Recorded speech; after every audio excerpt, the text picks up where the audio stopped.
Hi guys, my name is Caitlin Tucker and today we'll be showing you how to tie-dye a t-shirt. Did you know there's over 100 different patterns and techniques we can use to tie-dye a shirt? You can tie-dye pillowcases, bed comforters, picture frames, flip-flops, t-shirts, and about anything you can name. Tie-dye got its name and gained most of its popularity in the 1960s, but in fact it's been around for much longer than that. The type of tie-dyeing we'll be doing today are three different techniques: the spiral technique, the crumple technique, and the spider technique. In order to successfully tie-dye a shirt, you'll need to know the materials needed for the job, what steps to take when you're dyeing, and how to get the color to absorb into the shirt correctly. So first, we're going to show you the materials needed to tie-dye.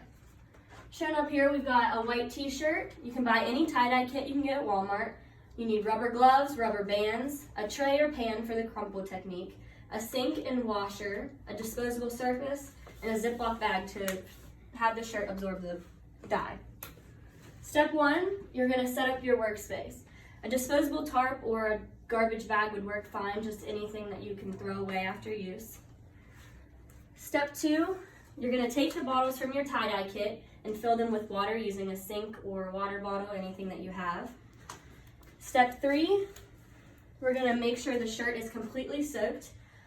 Use a sink or a bottle again. Just make sure that the whole shirt is completely wet. And then when you are done with that, make sure the water is squeezed out so that it's not dripping. Then you're going to fold the shirt for the banding. So for the spiral technique, we go to the center of the shirt. We take either your hand or a fork, just start spinning it until it goes into a circle. Once it's completely in that circle, you're going to take rubber bands and make sure it stays in that position. For the spider technique, it's done almost the same exact way. We'll take the white t-shirt, fold it in half, go about, I would say, centered in the shirt. Take again a fork or your hand and just spin it until it goes into a circular motion. And then we'll get like the same exact product as we did as the spiral, just band that up. And then for the crumple technique, we're going to crumple it up just using your hands, and then we're gonna lay it in a tray and dye it. Okay. So now we're actually going to show you what is done with these. For the spider technique that we will do first, we're going to use blue and pink. First of all, we're going to put our gloves on so we don't get dye everywhere. We're going to dye the top of the shirt. Make sure it soaks pretty much all the way in. And then we're going to flip it. Do a different color.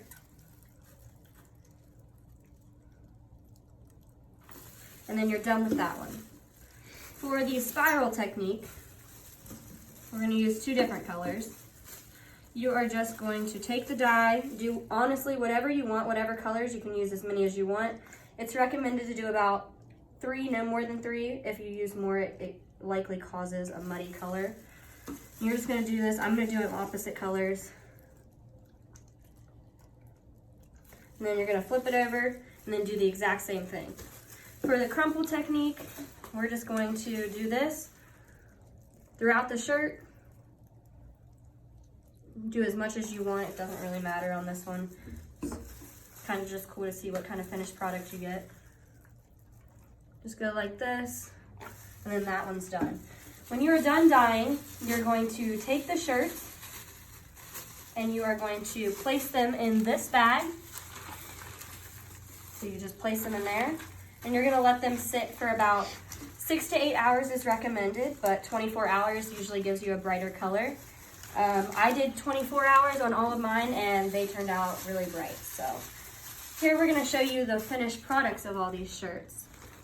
This is the spiral technique that we use. We used multiple colors for this one, and it actually didn't turn out muddy. So that's a plus. And then we also have, this is another spiral shirt we did. Pretty cool. And then here is the spider technique. So the way that we folded this caused a spider looking center. So yeah, that's that. And then the last one is the crumple. And this is the crumple that we did here. And then you'll just rinse the dye out of these when they're done. After the 24 hours, throw them in a washer and they're ready.